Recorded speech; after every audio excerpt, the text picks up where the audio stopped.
Era un jueves por la tarde cuando sonó el teléfono.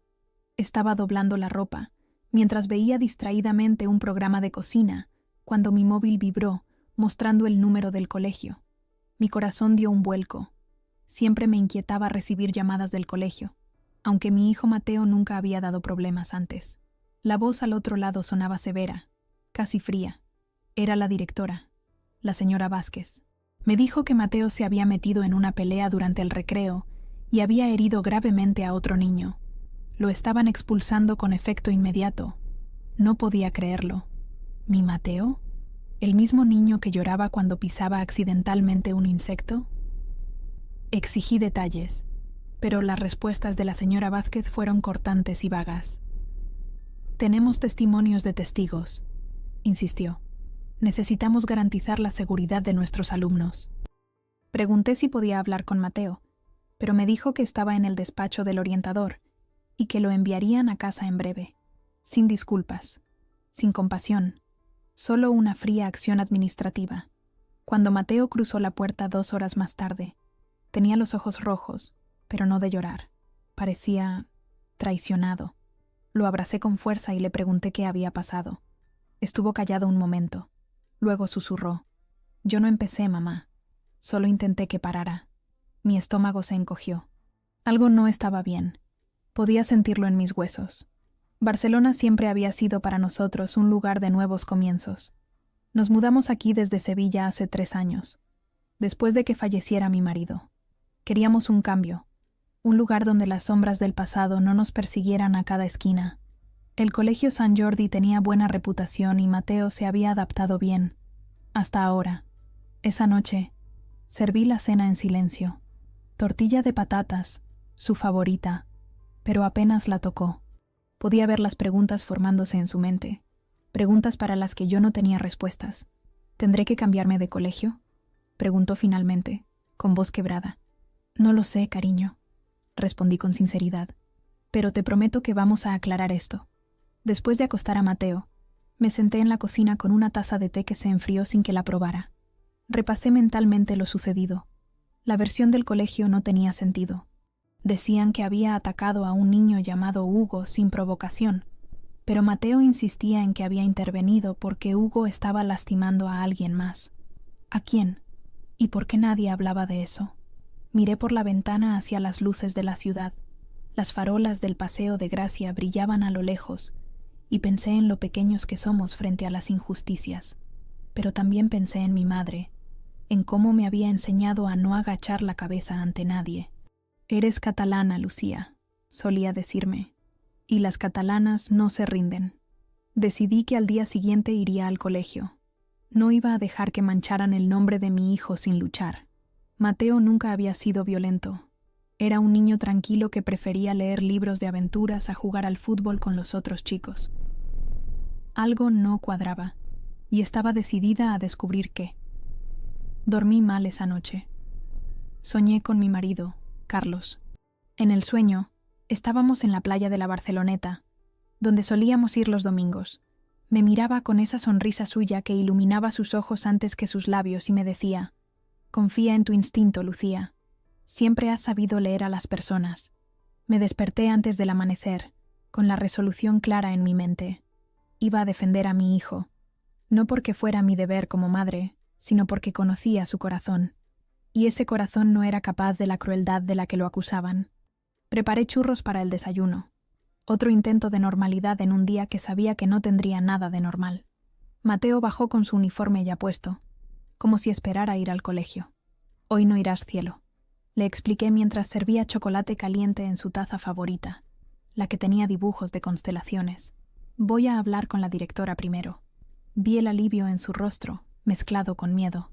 «¿Me crees, verdad?», preguntó con un hilo de voz. Me senté a su lado y tomé sus manos entre las mías. Tenía 11 años, pero en ese momento parecía mucho más pequeño. «Te creo», afirmé, «y vamos a demostrar la verdad». Después de dejar a Mateo con mi vecina, la señora Montserrat, una jubilada que lo quería como a un nieto, me dirigí al colegio. Era un edificio modernista en el barrio de Gracia, con grandes ventanales y una fachada de ladrillo visto. En otros días, admiraba su belleza. Hoy solo veía muros tras los que se escondía algún tipo de injusticia. La secretaria me informó que la señora Vázquez no podía recibirme. Está en reuniones todo el día, dijo sin mirarme a los ojos. Le respondí que esperaría. Me senté en uno de los bancos del vestíbulo, decidida a no moverme hasta hablar con alguien que pudiera darme respuestas. Pasaron 2 horas. Vi entrar y salir profesores, padres, alumnos.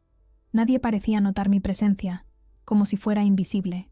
Finalmente, apareció el jefe de estudios, el señor Riera, un hombre de mediana edad con gafas de montura fina y expresión perpetuamente cansada. Señora Martí, me saludó formalmente. La directora no podrá atenderla hoy. Le sugiero que pida cita para la semana que viene. Me levanté, mirándolo directamente a los ojos. Mi hijo ha sido expulsado sin una explicación adecuada. No me iré sin hablar con alguien que pueda decirme exactamente qué ocurrió. El señor Riera suspiró, mirando a su alrededor como si temiera ser escuchado. Acompáñeme a mi despacho, dijo finalmente. Lo seguí por un pasillo decorado con trabajos artísticos de los alumnos. Me pregunté si alguno de ellos era de Mateo. Mi hijo tenía talento para el dibujo, otro rasgo heredado de su padre. El despacho era pequeño pero ordenado. Me senté frente a su escritorio mientras él cerraba la puerta. Por un momento, pensé que iba a ofrecerme respuestas, pero lo que hizo fue entregarme un sobre sellado. El informe disciplinario de su hijo, explicó secamente. Contiene los testimonios recogidos y la decisión del consejo escolar. ¿Eso es todo?, pregunté, sintiendo la indignación crecer dentro de mí. ¿Un sobre sellado? ¿Ni siquiera una conversación? El señor Riera apartó la mirada. Lo siento, señora Martí. Es todo lo que puedo hacer por usted ahora. Salí del colegio con el sobre en la mano y una determinación férrea en el corazón. Iban a escucharme, de una forma u otra. Mi hijo merecía justicia, y yo iba a conseguirla. Esa noche no pude dormir. Repasaba una y otra vez las palabras de Mateo. Solo intenté que parara. La historia del colegio no encajaba. Decían que había atacado a Hugo sin provocación, pero mi hijo insistía en que había intervenido, porque Hugo estaba lastimando a alguien más.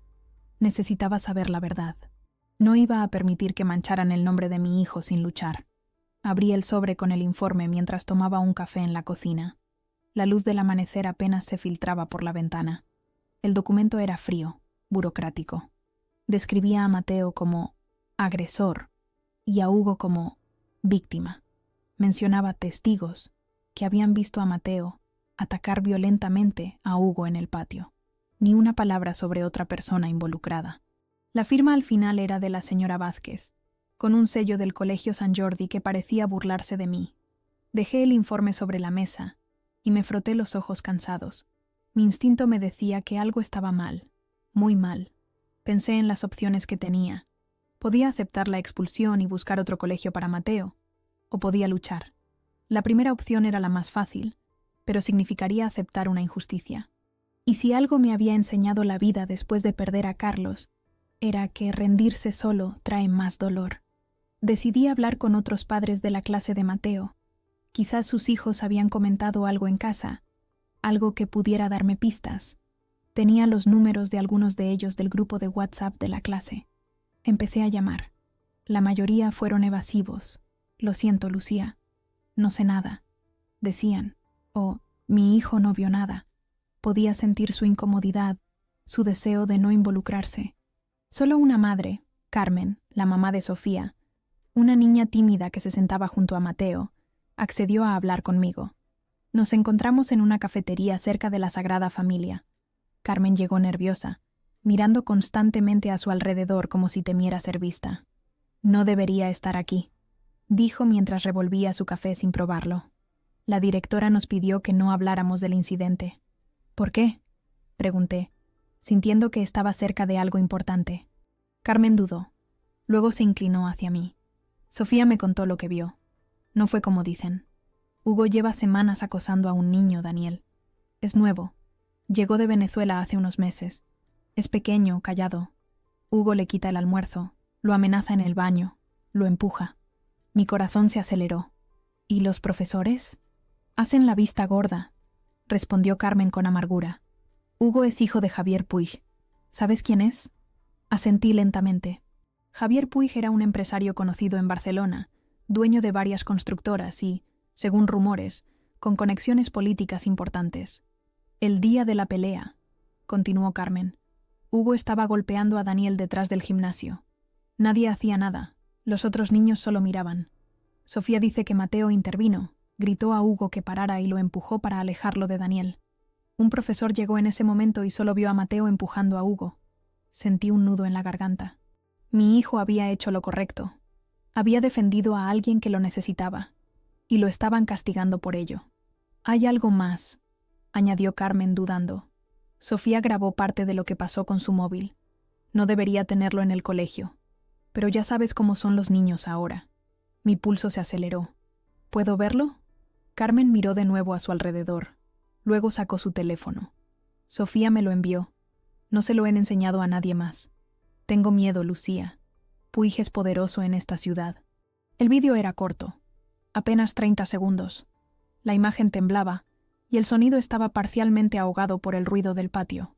Pero era suficiente. Mostraba a Hugo empujando a un niño pequeño contra una pared, gritándole algo que no se entendía bien. Luego aparecía Mateo, corriendo hacia ellos, gritando, «Déjalo en paz». Apartaba a Hugo del niño y lo empujaba hacia atrás. Un profesor llegaba segundos después, pero el vídeo terminaba antes de ver más. No había agresión por parte de Mateo, solo defensa, protección. Mi hijo había protegido a alguien. No era el villano, era el héroe. Levanté la mirada hacia Carmen, con lágrimas en los ojos. «Gracias», dije. «Esto lo cambia todo». «Ten cuidado», advirtió ella, guardando el teléfono. Sofía le contó a su tutora lo que había visto, pero le dijeron que era un asunto interno que ya estaban manejando. Esa frase me heló la sangre. ¿Qué estaban manejando exactamente? Después de despedirme de Carmen, caminé sin rumbo por las calles de Barcelona. La ciudad que tanto amaba ahora me parecía diferente, más oscura. Las nubes se acumulaban sobre el mar, amenazando tormenta, como la que se formaba dentro de mí. Llegué al parque de la Ciutadella casi sin darme cuenta. Me senté en un banco frente al lago, viendo a las familias pasear, a los niños reír. Pensé en Daniel, el niño venezolano. ¿Cómo estaría? ¿Seguiría sufriendo el acoso de Hugo? ¿Habría alguien defendiéndolo ahora que Mateo no estaba? Y pensé en mi hijo, en casa, esperando que su madre arreglara las cosas. Siempre había intentado protegerlo del dolor, desde que perdimos a Carlos. Pero algunas batallas tenía que librarlas él solo. Esta no sería una de ellas. Saqué mi teléfono y llamé a mi amiga Elena, abogada. Le conté todo. La expulsión, el vídeo, las sospechas sobre la influencia de Javier Puig.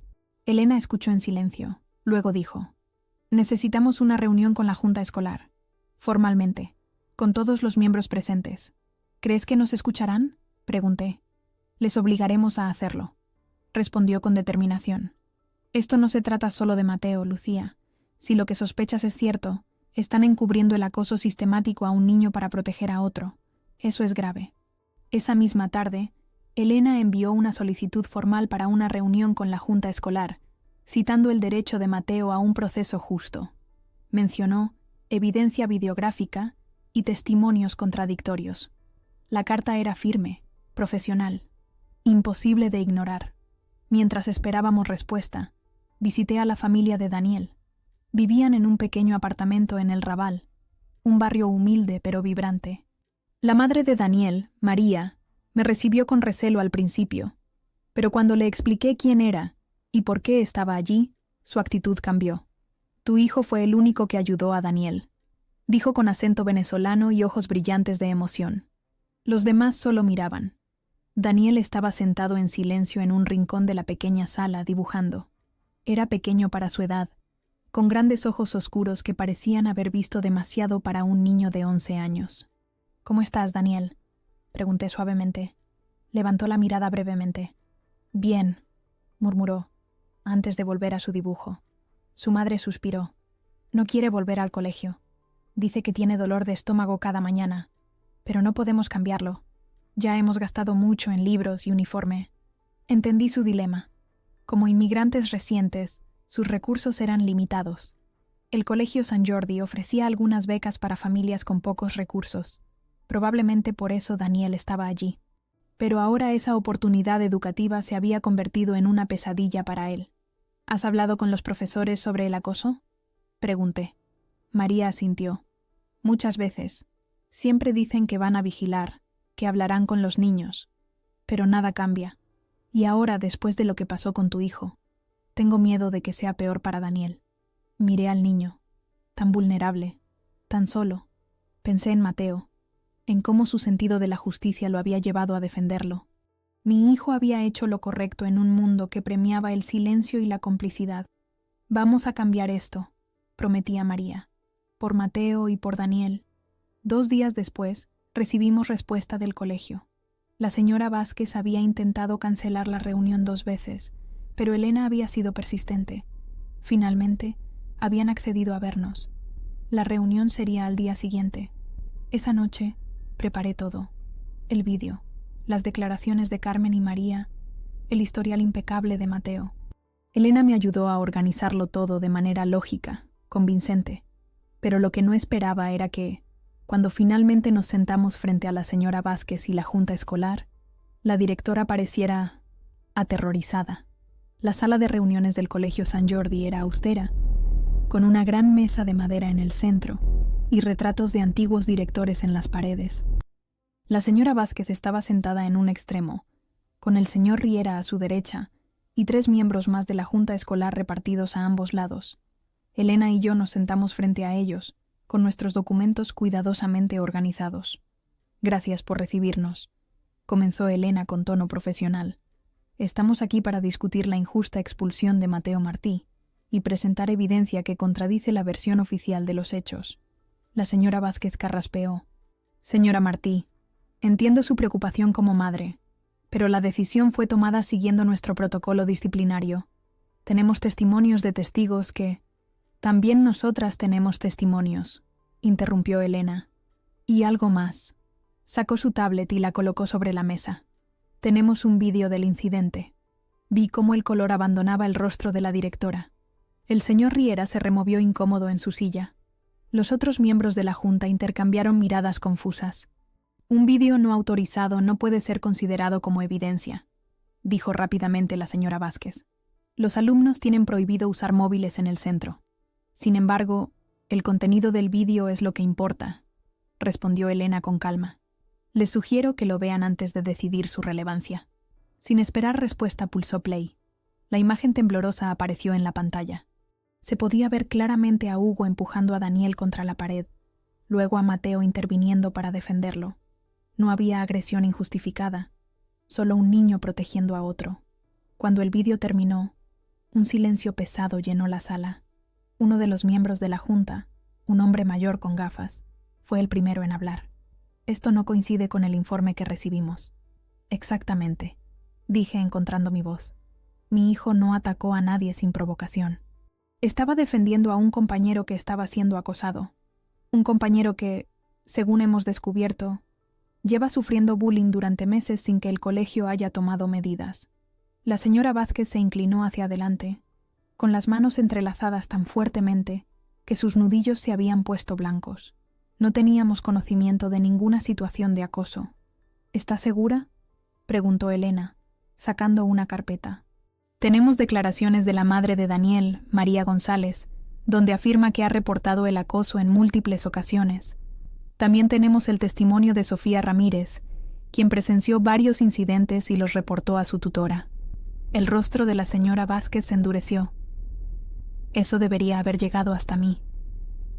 Pero no llegó, respondí. O si llegó, no se hizo nada al respecto.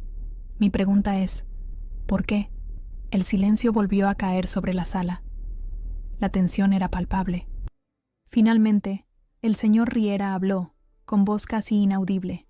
Quizás deberíamos revisar la decisión sobre Mateo a la luz de esta nueva evidencia. La señora Vázquez le lanzó una mirada que podría haber congelado el Mediterráneo. Luego se dirigió a nosotras. Necesitaremos tiempo para deliberar. Les informaremos de nuestra decisión. Elena negó con la cabeza. Con todo respeto, señora Vázquez, no estamos aquí para negociar. El vídeo es claro. Mateo actuó en defensa de un compañero. Su expulsión debe ser revocada inmediatamente. y deben tomarse medidas contra el verdadero agresor y contra quienes han permitido que esta situación llegara a este punto. Los miembros de la Junta se removieron incómodos. La señora Vázquez mantuvo una expresión impasible, pero noté una gota de sudor deslizándose por su sien. Les daremos nuestra respuesta mañana, dijo finalmente. Hoy, insistió Elena, o nos veremos obligadas a llevar este asunto a instancias superiores, incluyendo los medios de comunicación. La mención de los medios pareció tener un efecto inmediato. La señora Vázquez palideció aún más y miró rápidamente a los otros miembros de la Junta, como buscando apoyo. No lo encontró. Necesito hablar en privado con la señora Martí, dijo repentinamente. Elena me miró, preguntándome silenciosamente si estaba de acuerdo. Asentí. Quería escuchar lo que la directora tenía que decir.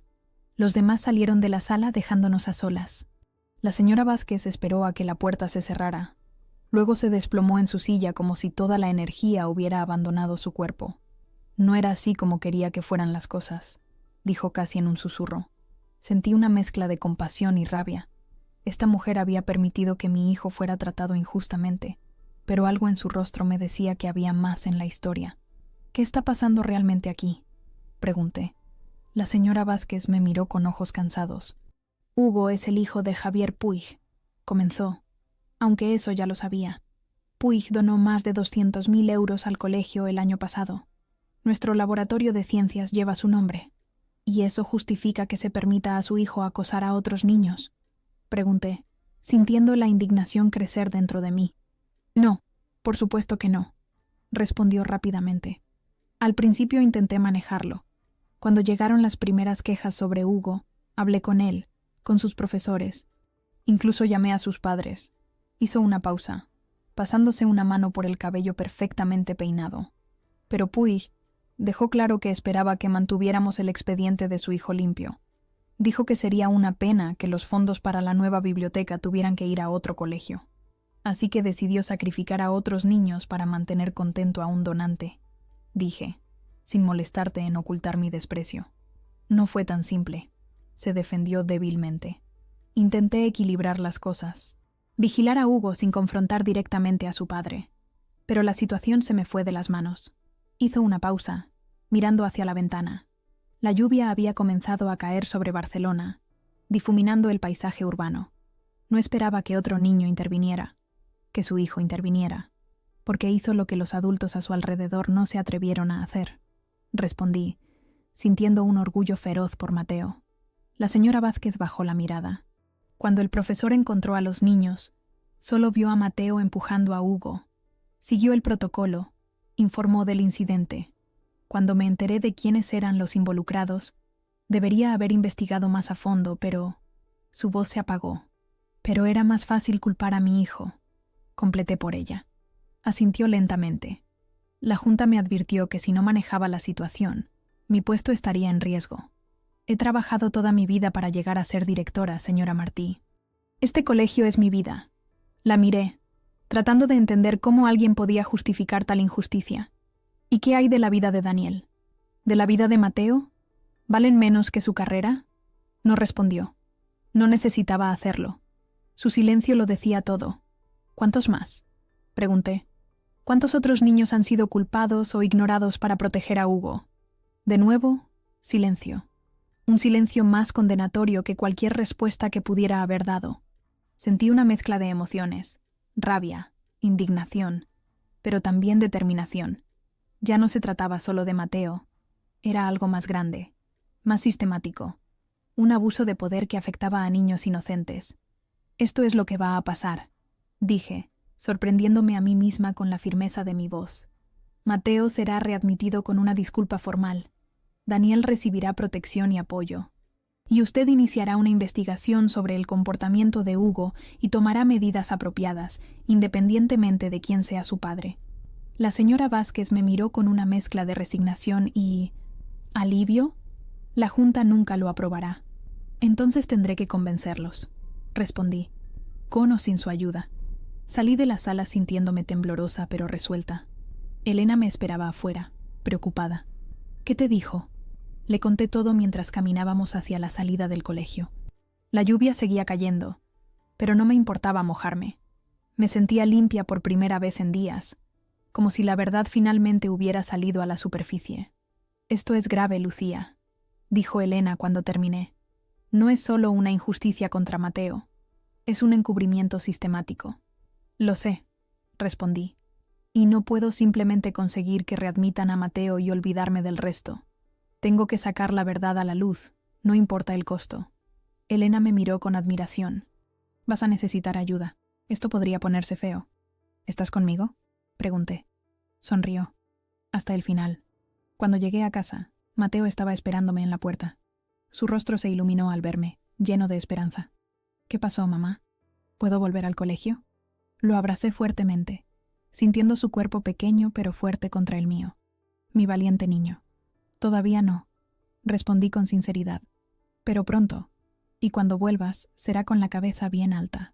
Esa noche, mientras Mateo dormía, hice algunas llamadas. A Carmen, a María, a otros padres que quizás ahora estarían dispuestos a hablar. También llamé a mi primo Alejandro, periodista en el periódico de Cataluña. Le conté lo que había descubierto, con nombres y fechas. «Es una historia importante, Lucía», dijo después de escucharme. «Corrupción, encubrimiento, acoso escolar, todo en uno de los colegios más prestigiosos de Barcelona. ¿Estás segura de que quieres hacer esto público? ¿Podrías conseguir que readmitan a Mateo sin todo este escándalo?» «Ya no se trata solo de Mateo», respondí, mirando la lluvia golpear contra la ventana. «Se trata de hacer lo correcto, como me enseñó mi hijo». Los días siguientes fueron una vorágine de actividad.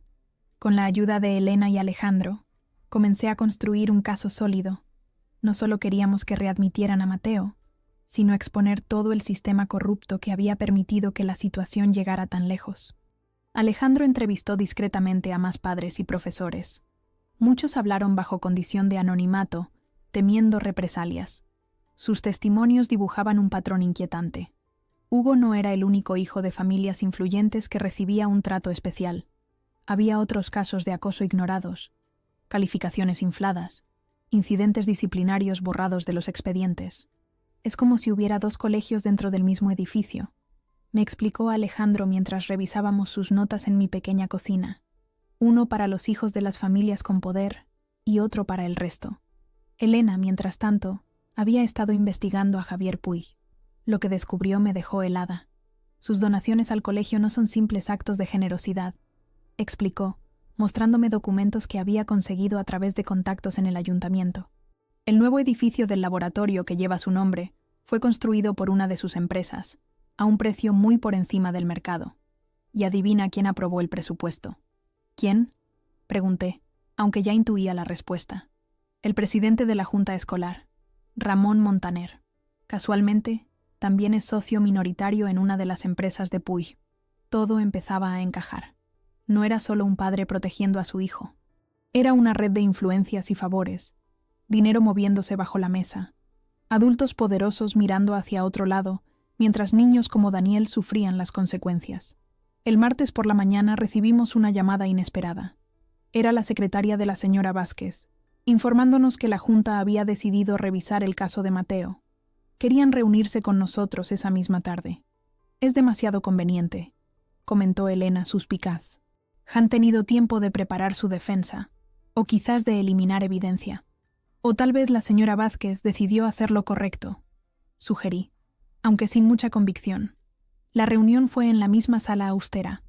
Esta vez, sin embargo, había una cara nueva. Un hombre de unos 50 años, trajeado, con un aire de autoridad que llenaba la habitación. No necesitaba que me lo presentaran para saber quién era. Javier Puig. «Señora Martí», comenzó la señora Vázquez, visiblemente tensa. «Hemos revisado el caso de su hijo y a la luz de la nueva evidencia, hemos decidido que puede regresar al colegio». Esperé. Tenía que haber más. «Sin embargo», continuó, «consideramos que el incidente fue un malentendido de ambas partes. Proponemos que tanto Mateo como Hugo reciban sesiones con el orientador y...». «Un momento», interrumpí. «Está equiparando lo que hizo mi hijo con lo que hizo Hugo. El vídeo es claro. Hugo estaba acosando a Daniel. Mateo intervino para protegerlo». Javier Puig se aclaró la garganta. «Señora Martí, los niños son niños. A veces juegan brusco. ¿Jugar brusco? Repetí incrédula. ¿Llama jugar brusco a empujar a un niño contra una pared y golpearlo? No estamos aquí para discutir interpretaciones. Intervino el señor Montaner. Le estamos ofreciendo una solución. Su hijo puede volver. Fin del asunto. Miré a Elena, que asintió imperceptiblemente. Teníamos un plan. No es suficiente, dije firmemente. No solo quiero que Mateo regrese. Quiero una disculpa formal del colegio por haberlo expulsado injustamente. Quiero medidas concretas para proteger a Daniel y a cualquier otro niño que esté sufriendo acoso. Y quiero una investigación sobre por qué las quejas anteriores fueron ignoradas. Javier Puig se puso rígido. Está pidiendo demasiado. En realidad, intervino Elena con tono profesional, está pidiendo lo mínimo que cualquier madre responsable pediría, y mucho menos de lo que podría exigir legalmente. Hizo una pausa para que sus palabras calaran. O públicamente. La amenaza velada flotó en el aire. Puig miró a Montaner, que parecía súbitamente interesado en sus propios zapatos. No me gustan las amenazas, dijo Puig con frialdad. No es una amenaza, respondí. Es una promesa. Voy a proteger a mi hijo. Y si para ello tengo que exponer todo lo que está pasando en este colegio, lo haré. La señora Vázquez parecía atrapada entre dos fuegos. Finalmente habló. Señor Puig, quizás deberíamos considerar. Usted no considera nada. La cortó él bruscamente. Recuerde quién construyó su precioso laboratorio. Recuerde quién puede hacer que su próximo presupuesto sea aprobado. ¿O no? El silencio que siguió fue ensordecedor.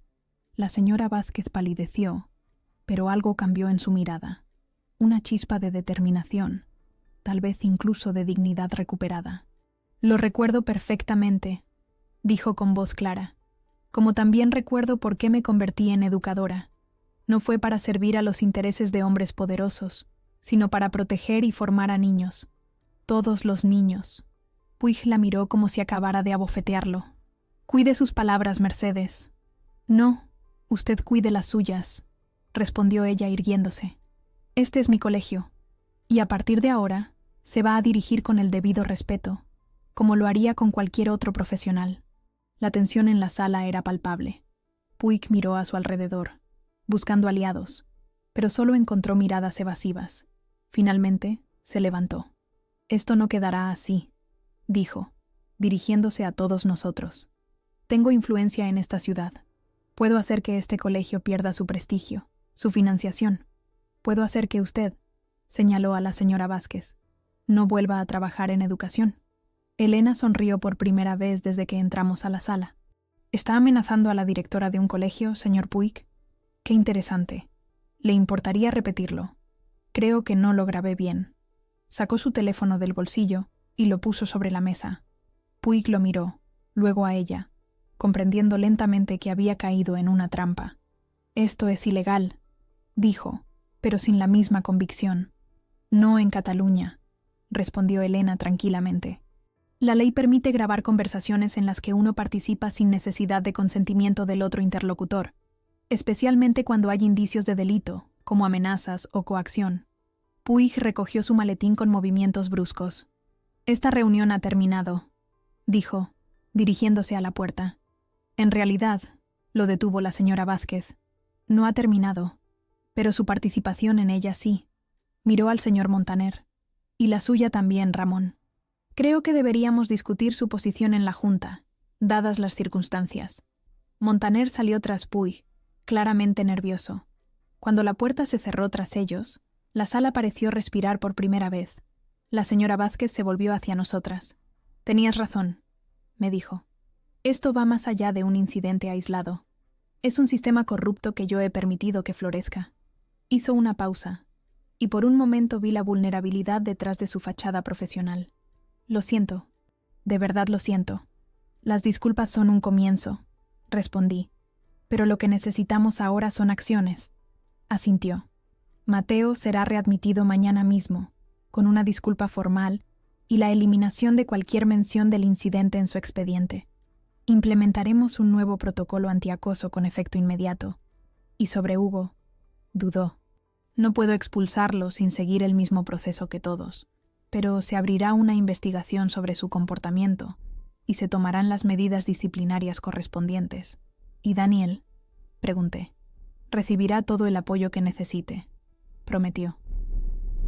Y cualquier otro niño que haya sido víctima de acoso. Ya es hora de que este colegio vuelva a ser lo que debería, un lugar seguro para todos los alumnos. Cuando salimos del colegio, el sol brillaba sobre Barcelona. La tormenta había pasado, al menos por ahora. Sabía que Puig no se rendiría fácilmente, que probablemente intentaría tomar represalias, pero por primera vez en días sentí esperanza. ¿Crees que cumplirá su palabra?, preguntó Elena mientras caminábamos hacia la parada del autobús. Creo que sí, respondí, pero incluso si no lo hace, ya no estamos solas en esta lucha. Pensé en la grabación en el teléfono de Elena, en los testimonios que Alejandro había recopilado, en la determinación recién descubierta de la señora Vázquez. Tenemos la verdad de nuestro lado, y la verdad, una vez expuesta, es difícil de volver a ocultar. Las semanas siguientes fueron un torbellino de cambios. Mateo regresó al colegio con la cabeza alta. Algunos niños lo miraban con curiosidad, otros con admiración, pero nadie se atrevía a susurrar a sus espaldas. La directora había anunciado durante una asamblea especial que Mateo había actuado correctamente al defender a un compañero y que el Colegio Sant Jordi ahora tendría una política de tolerancia cero hacia el acoso escolar. Pero la batalla estaba lejos de terminar. Como había previsto, Javier Puig no se rindió fácilmente. 3 días después del regreso de Mateo, recibí una llamada de un número desconocido. Señora Martí. La voz al otro lado era fría, profesional. Soy Carlos Mendoza, abogado del señor Puig. Mi cliente está considerando emprender acciones legales contra usted por difamación y grabación ilegal. Sentí un escalofrío, pero me mantuve firme. Dígale a su cliente que mis abogados estarán encantados de recibir cualquier notificación. Y recuérdele que la verdad es la mejor defensa contra una acusación de difamación. Colgué y llamé inmediatamente a Elena, que se mostró más divertida que preocupada. Es un farol, me aseguró. La grabación es completamente legal en Cataluña y no hemos difundido nada públicamente. Todavía. Ese todavía flotaba en el aire como una promesa o una amenaza, dependiendo de qué lado estuvieras. Alejandro había terminado su investigación y tenía suficiente material para un artículo extenso sobre la corrupción en el sistema educativo de Barcelona, con el Colegio Sant Jordi como estudio de caso. Solo esperaba mi señal para publicarlo. Mientras tanto, me sorprendió recibir llamadas y mensajes de otros padres, no solo del colegio de Mateo, sino de otros centros. Padres cuyos hijos habían sufrido situaciones similares. Madres que habían intentado denunciar el acoso y habían sido ignoradas. Familias que se sentían impotentes frente a un sistema que parecía proteger siempre a los poderosos. Deberías crear una plataforma, me sugirió mi vecina Montserrat una tarde, mientras tomábamos café en su balcón lleno de geranios. Un lugar donde los padres puedan compartir sus experiencias, apoyarse mutuamente, organizarse. La idea me pareció brillante. Con la ayuda de un sobrino informático, creamos un sitio web simple, Voces por la Justicia Escolar. En menos de una semana, teníamos más de 100 testimonios. Historias de acoso ignorado, de abuso de poder, de injusticias grandes y pequeñas. Pero también historias de esperanza, de profesores que habían defendido a sus alumnos, de directores que habían resistido presiones, de niños que, como Mateo, habían tenido el valor de hacer lo correcto. La señora Vázquez me sorprendió visitándome en casa una tarde. Parecía diferente, más relajada a pesar de las ojeras que delataban noches sin dormir. He presentado mi dimisión a la Junta, me anunció mientras le servía té en mi pequeña sala. Efectiva al final del curso escolar. ¿Por qué?, pregunté genuinamente sorprendida. Había comenzado a respetar a esta mujer que, aunque tarde, había encontrado el valor para enfrentarse a Puig. Porque necesito un nuevo comienzo, explicó. He sido cómplice de un sistema corrupto durante demasiado tiempo.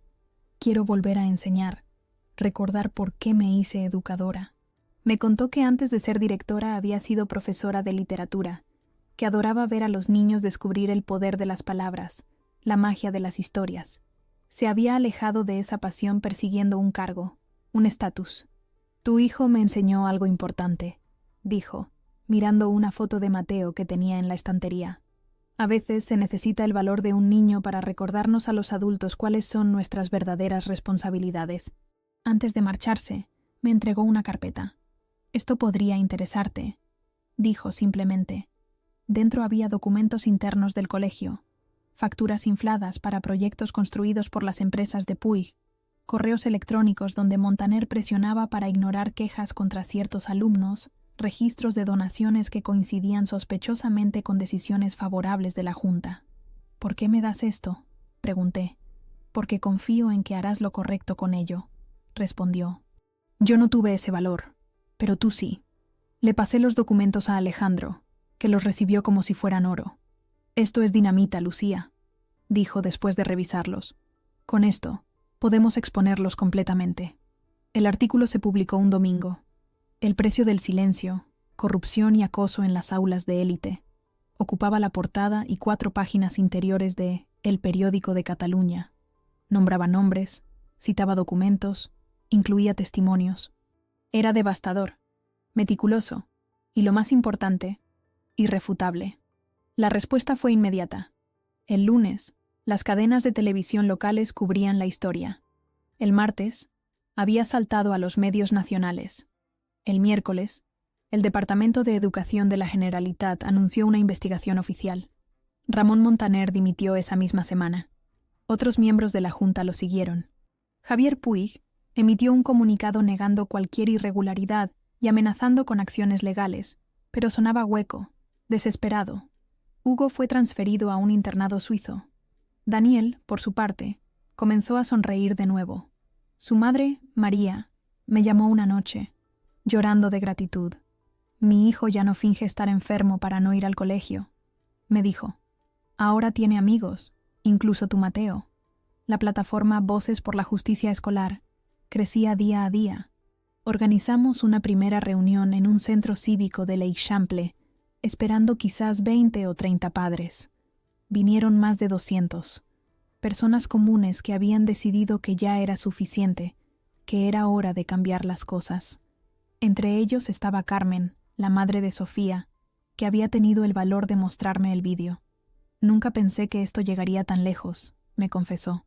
Solo quería hacer lo correcto por una vez, en lugar de mirar hacia otro lado. A veces eso es todo lo que se necesita, le respondí. Una persona que haga lo correcto. Luego otra. Y otra más. La asociación pronto comenzó a recibir solicitudes de ayuda de familias de toda Cataluña. Casos de acoso, de injusticias, de abusos de poder. No podíamos atenderlos todos, pero creamos una red de abogados voluntarios, psicólogos, mediadores, personas dispuestas a dar su tiempo y experiencia para ayudar a quienes lo necesitaban. Elena se convirtió en la asesora legal de la asociación. Nunca pensé que terminaría haciendo trabajo pro bono a esta escala. Bromeaba, aunque sabía que en el fondo estaba tan comprometida como yo. Una tarde, mientras organizábamos material para una charla en un instituto, me preguntó, ¿alguna vez te arrepientes de haber iniciado todo esto? Miré por la ventana. Desde allí podía ver el Mediterráneo, azul y vasto bajo el sol de primavera. Pensé en Carlos, en lo orgulloso que estaría. Pensé en Mateo, en cómo había crecido a través de esta experiencia, no solo en estatura, sino en carácter. Pensé en Daniel, en todos los niños que ahora tenían una voz gracias a lo que habíamos comenzado. Ni por un segundo, respondí con absoluta certeza. El caso llegó finalmente a los tribunales. No fue fácil. Los abogados de Puig eran buenos, caros, implacables. Intentaron desacreditarnos, desviar la atención, enterrarnos en tecnicismos legales. Pero teníamos algo que ellos no: la verdad documentada y el apoyo público. El juicio duró 3 semanas. Testificaron profesores, padres, incluso algunos miembros arrepentidos de la antigua junta escolar. Yo también testifiqué, describiendo cómo todo había comenzado con una simple llamada telefónica un jueves por la tarde. El día que el juez dictó sentencia, la sala estaba llena. Mateo insistió en venir conmigo, aunque le advertí que sería aburrido y posiblemente decepcionante. «Quiero estar contigo, mamá», dijo simplemente, «como tú estuviste conmigo, Cuando el juez declaró a Puig y Montaner culpables de malversación de fondos, tráfico de influencias y cohecho, la sala estalló en aplausos. Mateo apretó mi mano con fuerza, sus ojos brillantes de orgullo. «Lo conseguiste, mamá», susurró. «Lo conseguimos», corregí, abrazándolo. «Todos nosotros». Han pasado 2 años desde aquella llamada que cambió nuestras vidas. El tiempo tiene esa cualidad extraña de transformar hasta los momentos más dolorosos en lecciones, las crisis en oportunidades. A veces me pregunto qué habría pasado si aquel jueves hubiera ignorado mi instinto, si hubiera aceptado la versión oficial, si hubiera elegido el camino fácil. El Colegio San Jordi es ahora un lugar diferente. Tras la dimisión de la señora Vázquez, el claustro eligió a Ana Ferrer como nueva directora, una profesora de ciencias sociales con 20 años de experiencia y una visión clara de lo que debería ser un centro educativo. Lo primero que hizo fue crear un consejo de estudiantes con verdadero poder de decisión. Son ellos quienes viven el colegio día a día, explicó en su discurso inaugural. Es justo que tengan voz en cómo se gobierna. Mateo forma parte de ese consejo. A sus 13 años, tiene una confianza que me asombra. Ya no es el niño tímido que lloraba por pisar un insecto. Es un adolescente que sabe lo que significa defender lo correcto, incluso cuando es difícil, incluso cuando duele. El programa antiacoso que implementaron se ha convertido en un modelo para otros centros. Incluye formación para profesores, talleres para padres y un sistema de alumnos mentores, donde los mayores apoyan a los más pequeños. Daniel, que ahora cursa primero de ESO, ha solicitado ser mentor el próximo curso. Quiero ayudar a otros como Mateo me ayudó a mí, me dijo la última vez que vino a casa a estudiar con mi hijo. Voces por la Justicia Escolar ha crecido más allá de lo que jamás imaginé. Ya no es solo una plataforma web, sino una fundación registrada con oficinas en Barcelona, Madrid y Valencia. Tenemos abogados, psicólogos y educadores que trabajan con familias en toda España. Elena dejó su bufete para dirigir el departamento legal a tiempo completo. Es menos dinero, admitió cuando me dio la noticia, pero nunca me había sentido tan útil. Yo también cambié. Dejé mi trabajo en la editorial para dedicarme a la fundación. Escribimos guías para padres, organizamos talleres, asesoramos a colegios que quieren mejorar sus protocolos. A veces doy charlas en universidades sobre activismo parental y cambio institucional. Nunca me había visto como una oradora pública, pero descubrí que cuando hablas desde el corazón, las palabras fluyen solas. Javier Puig cumple condena en una prisión de régimen abierto. 6 años, aunque probablemente saldrá antes por buen comportamiento. Sus empresas sobrevivieron al escándalo, como suelen hacer los imperios construidos sobre cimientos de dinero e influencia. Pero su reputación nunca se recuperó. Barcelona tiene buena memoria. Ramón Montaner, por su parte, aceptó un acuerdo con la Fiscalía. Testificó contra Puig a cambio de una condena menor, 2 años que no llegó a pisar la cárcel. La última vez que supe de él, trabajaba en una librería en Tarragona, lejos de los círculos de poder que tanto codició. La señora Vázquez, Mercedes, me sorprendió invitándome a un café hace unos meses. Ahora enseña literatura en un instituto público del Raval, donde más del 60% de los alumnos son inmigrantes.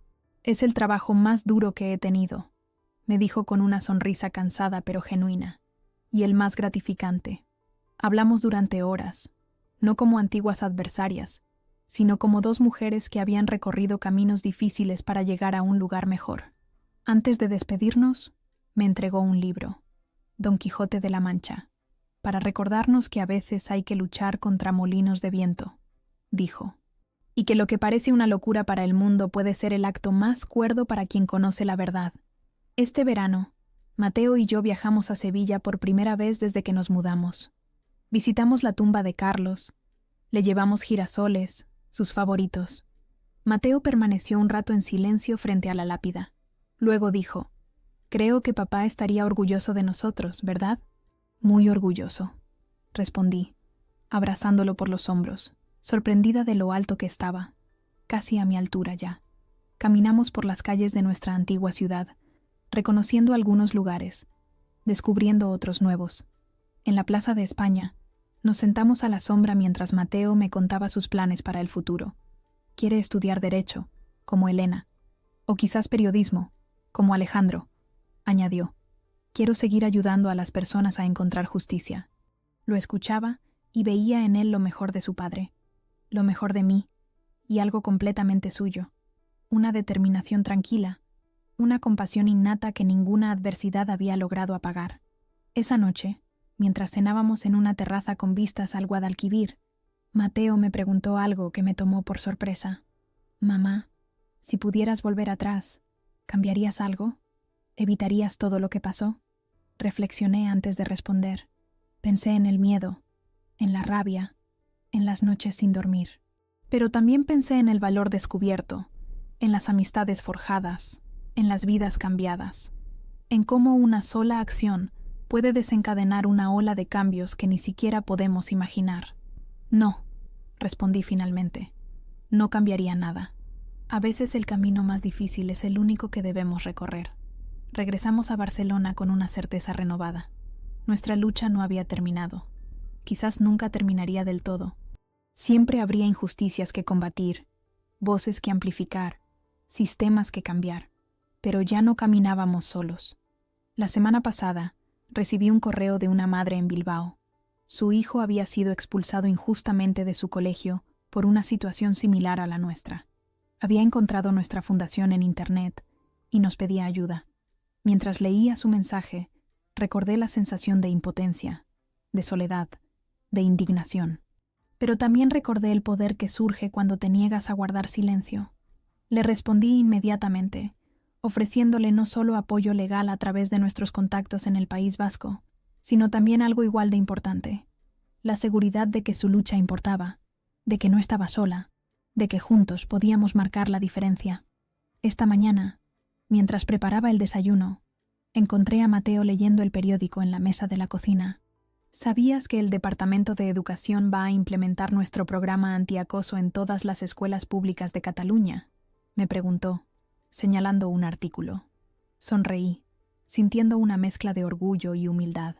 Tu padre solía decir que las grandes transformaciones empiezan con pequeños actos de valor, comenté, sirviéndole zumo de naranja. Nunca imaginé que tendríamos un impacto tan grande. Mateo me miró con esos ojos que siempre me recuerdan a Carlos. Yo sí, dijo simplemente.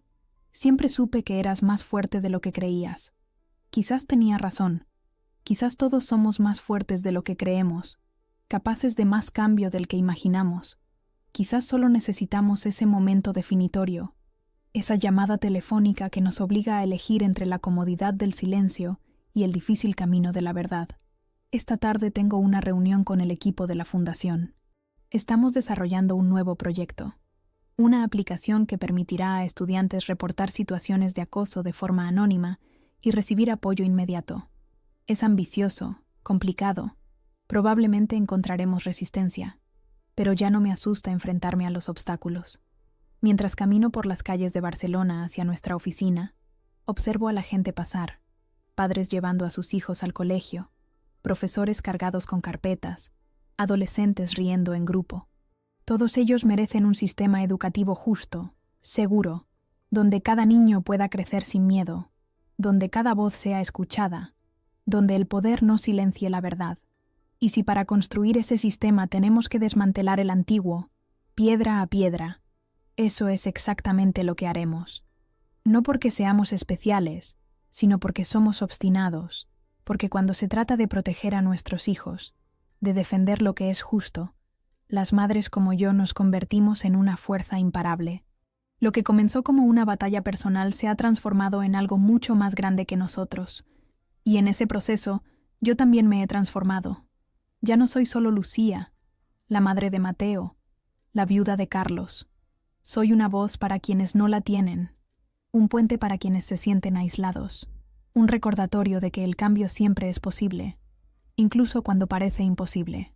Cada mañana, cuando me despierto, pienso en aquella llamada telefónica, en cómo un momento puede dividir tu vida en un antes y un después.